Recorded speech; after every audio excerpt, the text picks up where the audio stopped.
Born into a world where my last name opened more doors than I wanted, you could say I had it all set up for me. My dad's the big boss of a company you've probably seen on the stock exchange screen more times than you've cursed your morning alarm. Yes, that kind of rich. But if you're expecting stories of a golden girl draped in designer clothes and sipping champagne for breakfast, you've got the wrong story. Me, I've always kept it real, with my feet firmly on the ground. Money is nice, sure, but it's not everything.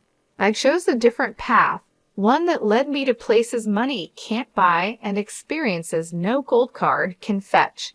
Charity work, helping those in need, and living a life that's, well, ordinary. That's me, Laura. Not the fancy Laura, just Laura. So there I was, stuck in one of those typical evenings where my friend Amy decided we all needed to get out more. We ended up at this dive downtown, the kind where the beer is cheap and the lights are dim enough to hide your regrets. Amy was all hyped up, going on about some guy she met online. "You've got to meet him, Jess. He's totally your type," she kept saying. My type? Since when did she decide she knew my type? Anyway, we're there, and in walks this guy, not Amy's online prince, but another dude, Eric.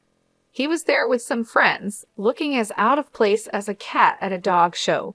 He wasn't dressed to impress, just a simple t-shirt, jeans, and this easy smile that lit up the room. We got to talking, and it was easy, like really easy. He worked a manager job at a place I'd never heard of, nothing fancy, but he talked about it with this passion that was kind of infectious. "You really did your job, huh?" I remember asking, sipping on my third beer. "Absolutely," Eric shot back, leaning in. "Every day is a challenge, but hey, I'm not here to bore you with work talk." "What about you?" Amy mentioned charity work. I shrugged, trying to downplay it. "Yes, a bit of this and that, just trying to do my part, you know." "That's cool, really cool," he said, and I could tell he meant it, not in a trying to impress you way, but genuinely. The night went on with our group mingling, but Eric and I stuck together, chatting about everything and nothing. It was refreshing talking to someone who wasn't trying to sell me on some investment or brag about their latest acquisition. As the night was winding down, Eric got this look in his eye like he was working up to something. "Hey, Laura, I know this is kind of forward, but would you want to grab dinner with me sometime? Just us?" I remember feeling a mix of surprise and excitement. "Sure," I said, trying to sound cool about it. "I'd like that." On the way home, Amy was all giggles and "I told you so." I just smiled, thinking about the evening. Eric was a breath of fresh air in my often too stale world. Little did I know how much things were about to change. It wasn't long before going out turned into hanging out at each other's places, which mostly meant my cozy apartment because Eric's roommates were a circus and a half. One evening, sprawled on the couch after devouring what might be the world's most average takeout pizza, Eric turned to me, his eyes serious, but his tone light. "Laura, how do you feel about making this a more permanent arrangement?" he asked, crumbs still clinging to the corner of his mouth. I raised an eyebrow. "You proposing we split a Netflix account or something more along the lines of a life together?" He chuckled, brushing off the crumbs. "Well, I was thinking more like a life together, but hey, we can start with Netflix." The simplicity of it, the straightforwardness, no grand gestures or dramatic backdrops, just us in our element. It felt right. Eric, if you're asking what I think you're asking, yes, 1,000 times yes. And just like that, with the aroma of cheap pizza as our witness, we decided to tie the knot. It was swift, sure, but when you know, you know. Telling our families was the next hurdle. My folks, well, they've always been about the "as long as you're happy" mantra, but this was putting it to the test. Dad with his business empire and Mom the socialite, they had visions of me settling down with someone more in our circle. I broke the news over dinner, the fancy kind where you're not sure which fork to use for the salad. "Mom, Dad, I'm getting married to Eric." I said the words quickly, almost tumbling out. Dad paused, his fork midair. Eric, the manager guy? Well, that's quick. Mom simply smiled, but it was a bit tight. Dear, are you sure? This is rather sudden, isn't it? But I was firm. Yes, I'm sure. He's amazing, and we're really happy together. Their skepticism was clear, but so was their love. Well, if he makes you happy, darling. Mom conceded, and Dad nodded in agreement. Eric's parents were a whole different story. We went over to their place, a cozy little house that always seemed to smell like fresh cookies or something equally comforting. Kelly and Jason were as down to earth as they come, and they welcomed me like I had always been part of the family. Eric tells us you're setting a date. Jason asked, passing me a plate of those famous cookies. Yes, we're thinking sooner rather than later. A small ceremony, nothing fancy, I replied, trying to gauge their reaction. Oh, sweetheart, that's wonderful. We're just thrilled for you both. Kelly beamed. Their warmth was enveloping, a stark contrast to the cautious optimism of my own parents. It was clear right from the start that our worlds were different, but the common ground was the genuine happiness for me and Eric. When planning the wedding, we were on the same page. Keep it simple, keep it us. A small ceremony, close friends and family, and an open bar because, as Eric put it, if we're doing this, we're making sure everyone's having a good time. And that's how it went down. A swift engagement, not because we were rushing, but because everything just clicked into place. Amid the whirlwind, there were quiet moments, looks shared between us that said, we're doing the right thing. And we were. We really were. Living with Eric started off as everything I'd hoped for and more. We were like two peas in a pod, making our little corner of the world in that cozy, modern apartment I had rented. It was ours, filled with love, laughter, and a ton of takeout containers because, let's face it, neither of us were winning any awards in the kitchen. It wasn't long before I started noticing how Eric's parents, Kelly and Jason, had this way of dropping hints about things they liked or needed whenever they came over. At first, it was subtle, almost cute. Oh, Laura, that's a lovely coffee maker. Must make mornings a breeze, Kelly would say, eyeing our shiny new appliance with a gleam in her eye. Or Jason would remark, this sofa is just divine. Our old one's been giving me a right pain in the back, you know. Wanting to be the good daughter-in-law, I took note of these little hints. I'd surprise them with gifts here and their coffee maker for Kelly, a comfortable new sofa for their living room, and so on. Their initial reactions were always the same, a mix of surprise and a little bit of guilt. Oh, Laura, you shouldn't have. This is too much, Kelly would exclaim, her hands fluttering to her chest. But you know, humans are funny creatures. Give them an inch and they'll take a mile. Those initial protests faded away, replaced by a growing list of subtle hints that were about as subtle as a brick through a window. Dinner at your folks' place was lovely, dear. Did you see that new TV they have? Crystal clear. Ours is practically ancient. Eric would relay his parents' latest comments, oblivious to the change in their tone. One evening, after I had just dropped a not-so-small fortune on a fancy new TV for them, Eric and I were curled up on the couch, my head resting in his lap. They really love the TV, babe. You're amazing, he said, his fingers running through my hair. But I felt the weight of their expectations starting to press down on me. Eric, do they expect us to keep doing this? It's getting a bit much, don't you think? I asked. He paused, his hand stopping mid-stroke. What do you mean? They're just happy, that's all, he replied. Happy or taking advantage. I pushed back, sitting up to look at him. It feels like we're their personal shopping service. Eric was taken aback, his brow furrowing. They're not like that, Jess. They're just not used to nice things, that's all. But where does it end, Eric? It's like they've got a taste for it now, and they're not looking back, I argued, frustration creeping into my voice. The conversation ended with an uneasy truce, but it was clear we were on different pages.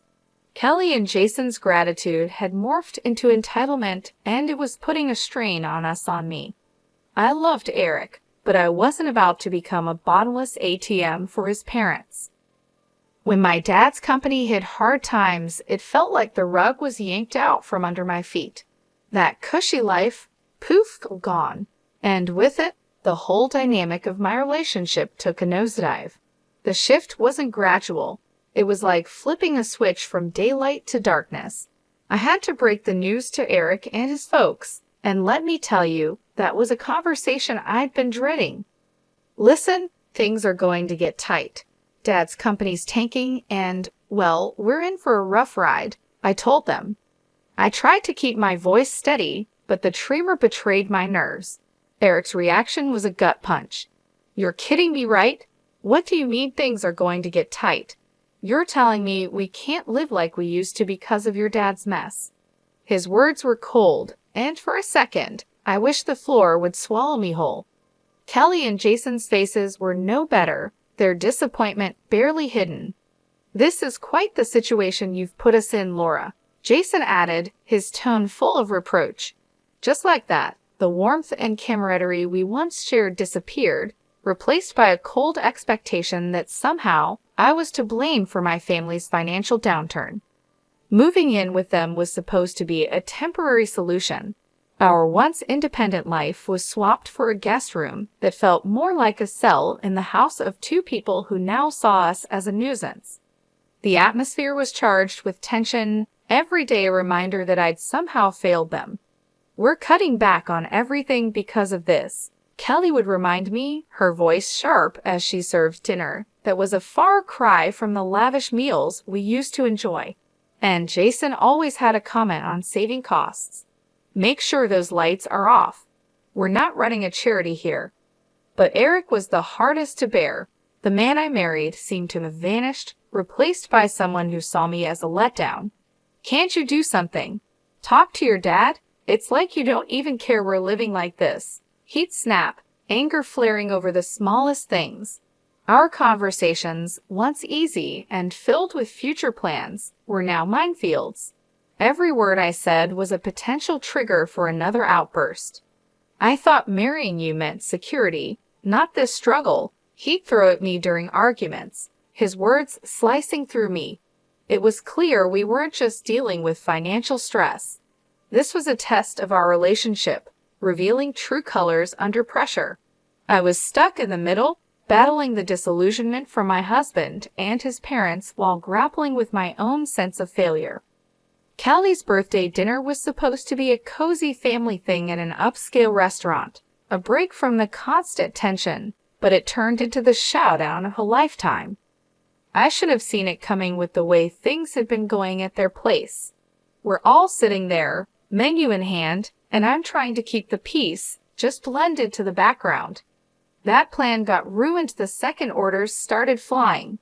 Eric, with a grin that made my skin crawl, goes, "Let's get the steak and lobster for us," and then throws a look my way, 1 part smug, 2 parts cruel. Laura can do with the soup of the day. Got to save where we can, right? They all laugh like it's the best joke they've heard in ages. Kelly adds her 2 cents. Absolutely. Can't have Laura overspending now, can we? I felt a flush of heat, not from embarrassment, but pure fury. Really? Soup? What's this? Some kind of sick joke? I snapped back, my voice sharper than I intended. Oh, come on, Laura. It's just a bit of fun, Eric said, that smirk still plastered on his face. That's when I lost it. Fun? This is your idea of fun. When things are tough, you show how petty you really are? I can't believe I fell for your act, I exclaimed.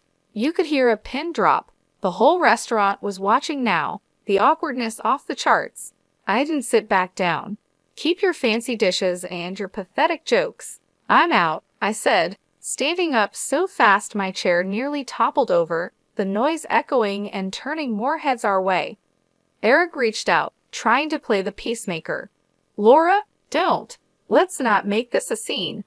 A scene? You think I care about making a scene after that stunt. This is about respect, something you clearly have none of, I said, yanking my arm free and heading for the exit.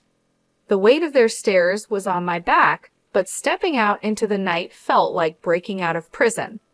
My phone was blowing up, Eric, no doubt trying to do damage control. I ignored it, my mind made up.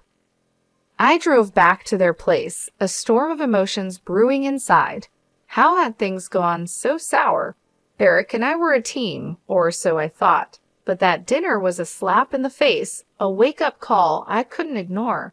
Back at the house, I packed my bags in record time, each folded shirt a reminder of the life I was leaving behind.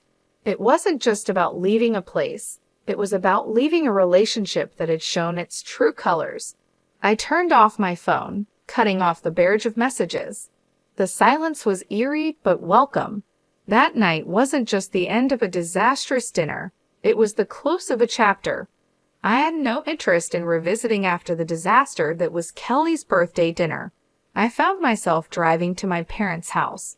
The night was quiet, a stark contrast to the storm raging inside me. By the time I pulled up to their driveway, my decision was made. I needed sanctuary, but more than that, I needed advice, something only my dad could offer. Walking into the house, the familiarity of it all was both comforting and jarring. Mom was asleep, but Dad was up, sitting in his study surrounded by papers that seemed less important the moment I stepped in. "Laura, what are you doing here at this hour?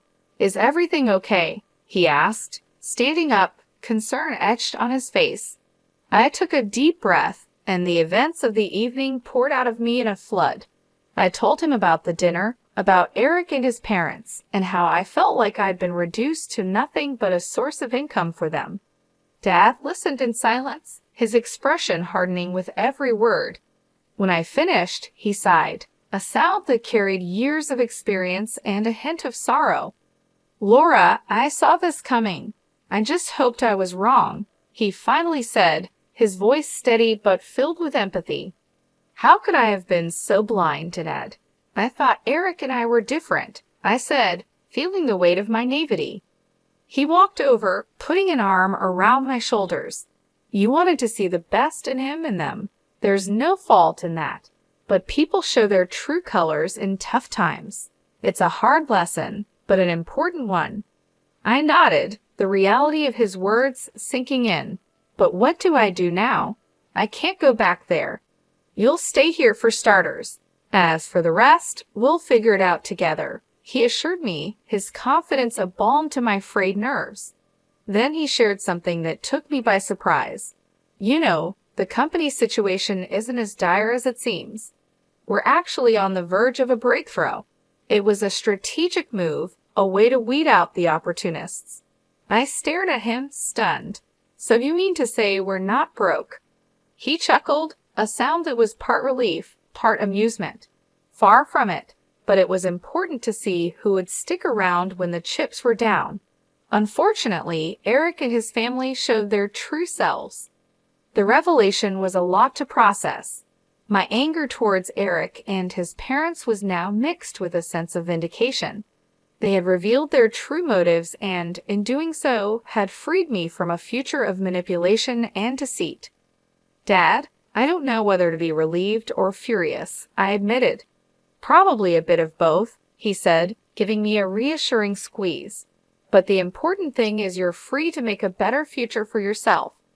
I admit it, the emotions battling inside me were both. "It's okay, but remember this experience has taught you something invaluable about people and their intentions. Use it, learn from it," he advised, grounding me. Walking up to Kelly and Jason's house the next day felt like heading into the lion's den. I was ready for a showdown, but nothing could have prepared me for the cold reception I got. Eric was standing there, divorce papers in hand, with a look that could only be described as triumphant disdain. "Here you go, let's get this over with," he said, practically shoving the papers at me. His parents were hovering behind, barely containing their glee. Finally getting rid of the freeloader, Kelly snickered and Jason nodded in agreement, a smug smile plastered across his face. Eric joined in. "Yes, turns out you're just an ordinary dummy without your daddy's money. Thought you'd cry, but guess what? We don't need a tearful mess around here." Their words stung, but not in the way they expected. I felt a bizarre mix of anger and liberation. I looked at the papers, then at them, and without a word, signed where I needed to. As I did, their smiles widened, thinking they'd won, but I had the last laugh. Pulling out a newspaper from my bag, I slapped it down on the table with more force than necessary. "Thought you might find this interesting," I said, my voice dripping with unrestrained satisfaction. The headline screamed about my dad's company making a monumental comeback, profits soaring higher than ever. Watching their faces drain of color was a sight I'd pay to see again. Kelly and Jason's smugness vanished, replaced by shock, then desperation. Eric's arrogance crumbled, leaving him looking like a child who just lost his favorite toy. Kelly suddenly switched gears, stepping towards me with arms wide open. "Oh, my sweet girl, it's all a big misunderstanding.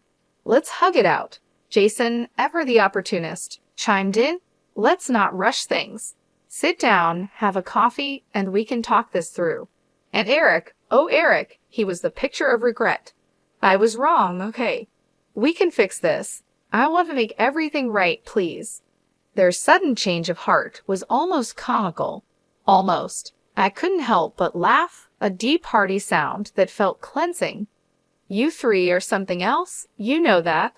But here's a news flash for you. I'm done. Done with the lies, the manipulation, and the so-called family that only values me for my bank account." I turned to leave, their protests and pleas fading into the background. They called after me, a mix of desperation and disbelief in their voices, but I didn't look back. Not this time. After the spectacle at Kelly and Jason's house, I was done not just with them, but with the whole sorry saga that had become my life. I needed a fresh start, a clean slate. So I took some time at my parents' place, getting my head and heart back in the game. One afternoon, a couple of weeks after the divorce was finalized, I was out for coffee with Amy, my ever-supportive friend who had been there through it all. "Girl, you look like a weight's been lifted," she commented, sipping her latte. I laughed, feeling lighter than I had in months. "You have no idea. It's like I can finally breathe again," I said. Amy leaned in, her expression turning serious. "So what's next for you, Jess? You have a clean slate now." I thought about it, stirring my coffee absent-mindedly. "I'm not sure, but I'm excited to find out. Maybe I'll travel, pick up some of the charity work I had to put on hold. As for love," I paused, giving her a rueful smile. "I think I'll give that a miss for a while. Just make sure you're doing what makes you happy, okay? You deserve it after all that drama," she said, reaching over to squeeze my hand. "Thanks, Amy. That's the plan." Not long after that conversation, my phone started buzzing with calls and messages from Eric. He was pleading, saying he had changed, that we could start over. His parents even got in on the act, sending messages filled with apologies and invitations to talk things over. Sitting in my room, phone in hand, I couldn't help but laugh. The sheer audacity was almost admirable. Almost. I typed out a response, one I've been mulling over for days. "Eric, moving on means moving forward, not going back to what broke you. I wish you all the best, but this is where our path ends for good. Take care." Hitting send felt like closing the final chapter of a book I'd been stuck in for too long, and just like that, I was ready to start writing a new one. The next few months were a blur of activity. I threw myself into my work, took up volunteering with a vengeance, and even booked a solo trip to a place I'd always wanted to visit. Life was full, and for the first time in a long while, it was fulfilling too. One evening, sitting on a balcony overlooking a bustling street in a far-off city, I felt a sense of peace and excitement for the future. I was ready for whatever came next. I realized I'd found what I'd been searching for all along. Peace. The drama, the heartache, the betrayal, it all seemed like a distant memory. My phone buzzed with a new message, but this time it was from a number I didn't recognize. Hesitantly, I opened it. It was from someone I'd met during my travels, someone who made me laugh and think in equal measure. "Hey Laura, how about dinner when you're back?" No expectations, just food and good company. I stared at the message, a smile slowly spreading across my face. Maybe it was time to open my heart again, but on my terms, at my pace. I looked at the text and replied, yes, hitting send before I could second-guess myself. Looking out at the city lights, I felt a sense of excitement for the future. I had moved on, not just from Eric and his family, but from the person I was when I was with them. I was stronger, wiser, and ready for whatever came next.